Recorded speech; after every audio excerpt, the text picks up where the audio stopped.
Hi everyone, welcome to the Rugby League History channel. Hope you're all well. Tonight's video is going to be titled St George Illawarra, a joint venture of Unequals. Before I get into the video proper, I'd just like to say thank you to everyone that's subscribed to my channel recently. Currently at 442 subscribers, looking to get to 450 by the end of the year. I think that's achievable.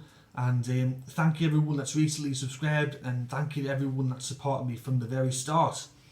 Getting into this video, sometimes I comment on Facebook, or I might comment on Instagram, or I might even comment on the official St George Facebook page, and occasionally I always get someone that replies back and they'll say it's St George Illawarra, not St George. Illawarra is part of the club as well, you know, and I say to myself, well, that might be true, but how much really are they in part of this joint venture?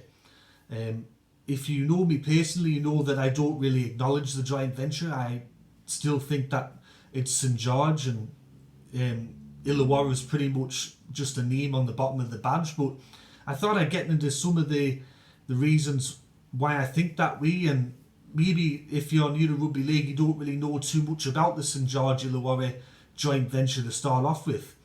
So the joint venture actually kicked off on the 23rd of September 1998.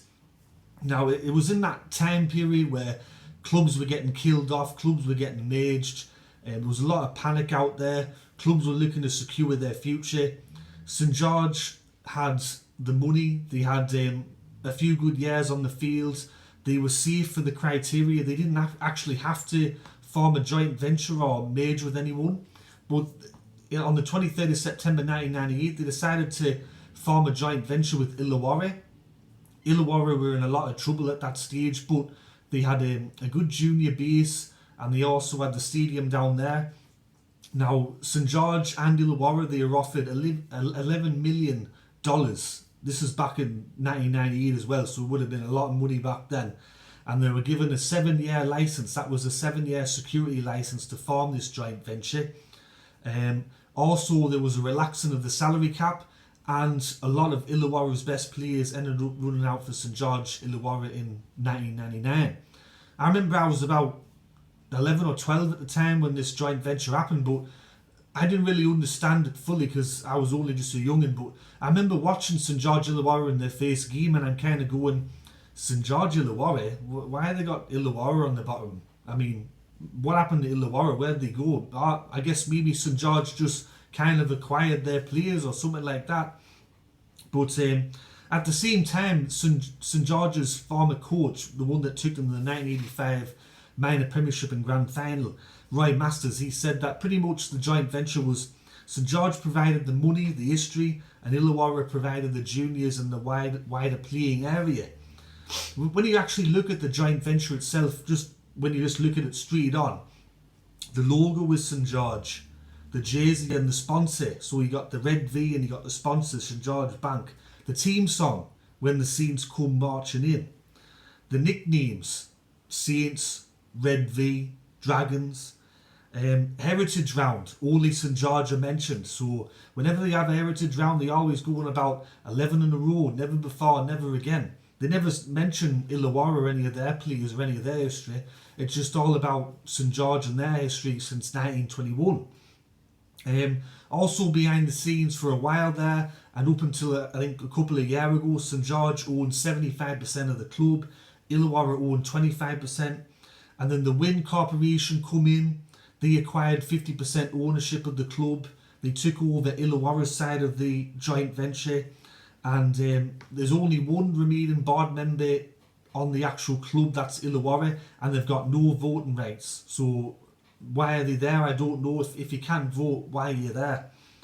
Also this year they had the 31 year drought when they were talking about the True Believer documentary. If you saw that with the 2010 grand final, everyone was saying, oh, it'd been 31 years since we won a premiership, and I'm kind of thinking, hang on, but if it's a joint venture, weren't you founded in 1998? Up until last year, before the Win Corporation come in, if you went on the Facebook page, the club's address was Cogger Oval and all that keeper. The official website used to say that the club had won 16 premierships. that was up until the Win Corporation come in, so they've slowly sort of changed that to see that the club's only won one premiership, but I'm pretty sure a lot of people out there still see that they've won 16. The club's saying this year that it's the club's 100th year in the competition. And they've got the merchandise range for St George, they've got all that going on. The other day they had an Instagram post for Illawarra saying that it was their 40th year as a club going back to 1982, but that's all they got. As far as I can see, there's no merchandise range, there's no other acknowledgements. The heritage jersey this year is the St George one that they faced war in 1921, the red and white stripes with the black shorts.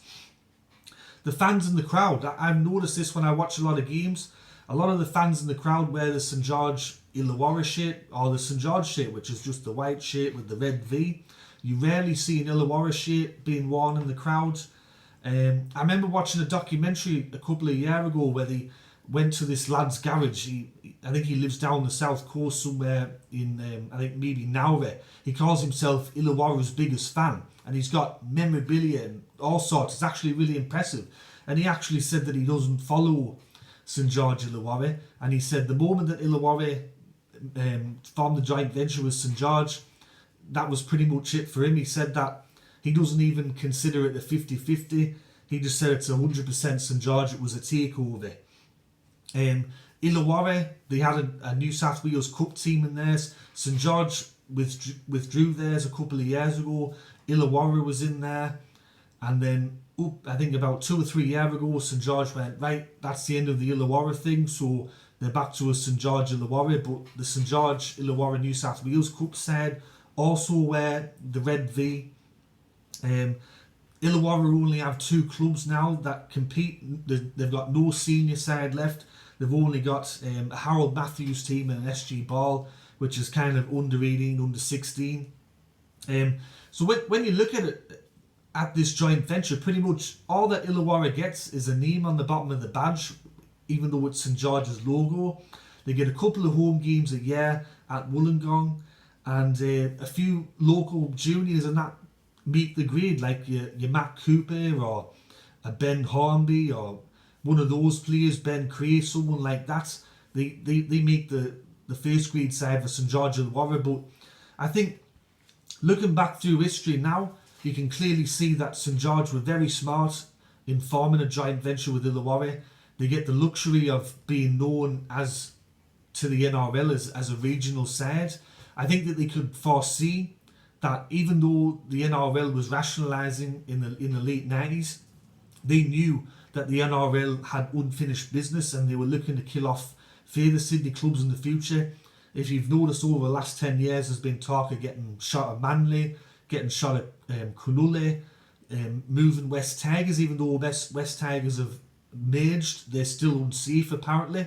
So I think St George have been very smart in forming this joint venture, because if push comes to shove in the future and the NRL says, look, we have to get rid of a Sydney club, St George can see, well, you can't touch us because we're technically a regional side. I think they were very smart in forming a joint venture with a club that they knew wouldn't have much power, wouldn't have much say. And as a result, they get to keep their history, they get to keep the brand, the jersey, the logo, the name pretty much, the nickname, everything. So as far as I'm concerned, I don't acknowledge St George Illawarra as a joint venture.